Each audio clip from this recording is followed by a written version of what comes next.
कुरुक्षेत्र में आम आदमी पार्टी और कांग्रेस की साझा बैठक हुई, जिसमें कुरुक्षेत्र लोकसभा से इंडिया गठबंधन के उम्मीदवार डॉक्टर सुशील गुप्ता समेत और नेता प्रतिपक्ष भूपेंद्र सिंह हुड्डा समेत पार्टी के कई वरिष्ठ नेता जो हैं दोनों पार्टियों के मौजूद रहे, कार्यकर्ता मौजूद रहे।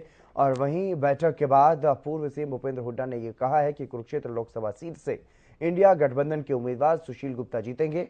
और क्या कुछ कहा इस दौरान उन्होंने, वो भी आपको सुनवा देते हैं।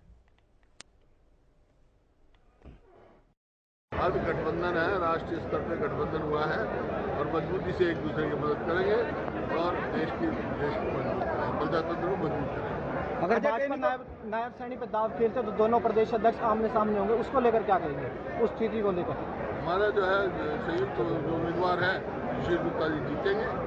अजय मिश्रा टेनी को दोबारा टिकट दिया गया है जी। अजय मिश्रा टेनी को, किसानों के हत्यारे को दोबारा टिकट दिया गया है लोकसभा का।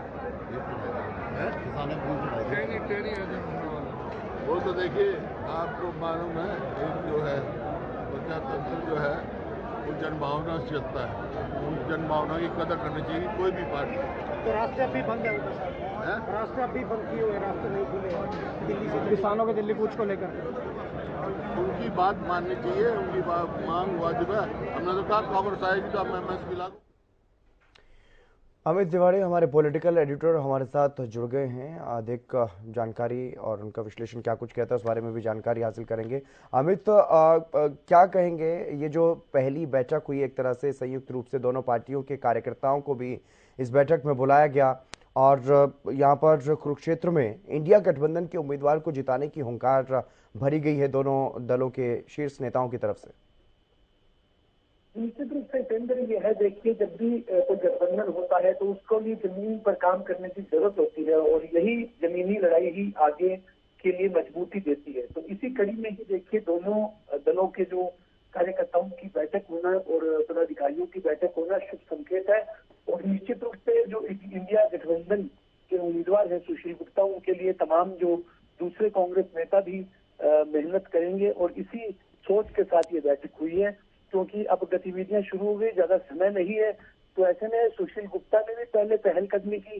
जैसे ही उनकी उम्मीदवारी का ऐलान हुआ, वे सभी जो धड़े हैं कांग्रेस के, उनके जो प्रमुख हैं, चाहे शैलजा कुमारी है, भूपेंद्र सिंह हुड्डा है, कांग्रेस के प्रदेशाध्यक्ष उदय भानु, उनसे मुलाकात की उन्होंने और साथ साथ अरविंद केजरीवाल से मुलाकात की। तो ऐसे में देखिए, वे भी मजबूती से चुनाव लड़ना चाहते हैं और जो इंडिया गठबंधन की प्रमुख सहयोगी कांग्रेस है, उसके सभी नेताओं को अगर वे अपने साथ जोड़कर चलते हैं तो निश्चित रूप से उन्हें चुनाव में फायदा होगा। जी बिल्कुल अमित, जिस तरह से आपने बताया कि तमाम नेताओं से वो मिल रहे हैं, दोनों पार्टियों के जितने भी जो बड़े नेता हैं जो अपना जनाधार हरियाणा की धरती पर रखते हैं, उनसे भी मुलाकात वो लगातार कर रहे हैं। लेकिन बाकी 9 सीटों पर अभी तक कांग्रेस ने भले ही अपने उम्मीदवारों का ऐलान नहीं किया, कांग्रेस भी अपनी तैयारियां कर रही है, लेकिन कुरुक्षेत्र की लड़ाई कितनी दिलचस्प होती हुई दिखाई दे रही है। वहां से उम्मीदवार आम आदमी पार्टी की तरफ से, इंडिया गठबंधन की तरफ से सुशील गुप्ता को बनाया गया है और कांग्रेस का पूरा समर्थन मिलता हुआ उन्हें दिखाई भी दे रहा है।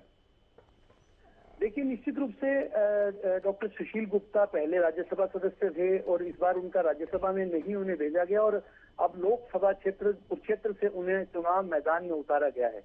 देखिए, यह क्षेत्र अगर बात करें तो इसमें पेहोवा, शाहबाद, इस तरह के जो इलाके इसमें शामिल हैं, वहाँ सिख बहुल इलाके हैं।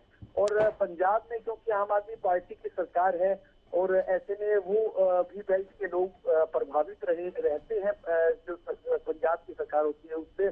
तो ऐसे में एक मजबूत उम्मीदवार के रूप में, और इसीलिए संभवतः तमाम जो समीकरण देखते हुए ही जो लोकसभा कुरुक्षेत्र की सीट जो है वो आम आदमी पार्टी की झोली में डाली गई होगी। और शेष 9 उम्मीदवारों की जहां आपने केंद्र बात की है, तो निश्चित रूप से देखिए, मंथन चलता है, चुनावी मंथन चलते हैं, समीकरण देखे जाते हैं कि कब किसकी मजबूत उम्मीदवारी हो सके। हालांकि कांग्रेस की स्थिति ज्यादा सुखद नहीं मैं मानता आज के परिप्रेक्ष्य में, क्योंकि जो पार्टी का ऊपर तक का ही जो ग्राफ थोड़ा कमजोर है और जो सर्वे आ रहे हैं उनके अंदर भी हरियाणा में कोई खास जो है परफॉर्मेंस कांग्रेस दिखाएगी ऐसी उम्मीद कम है। लेकिन एक दो जो सीटें हैं उन पर मजबूती रहेगी, ऐसी बात नहीं है कि बिल्कुल ही शून्य पे चली जाएगी।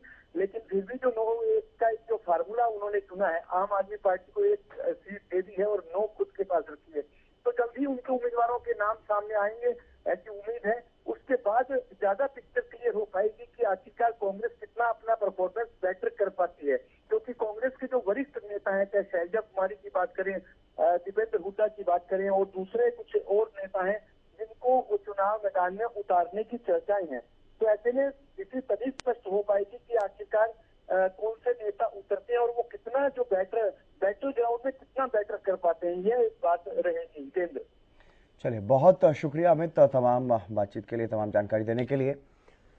तो ये अपने आप में एक दिलचस्प मुकाबला जो है वो कुरुक्षेत्र में होने वाला है। जिस तरह से इंडिया गठबंधन की तरफ से आम आदमी पार्टी के प्रदेश अध्यक्ष सुशील गुप्ता को यहाँ से उम्मीदवार बनाया गया है, वो काफ़ी दिलचस्प यहाँ पर मुकाबला अब देखने को मिलेगा।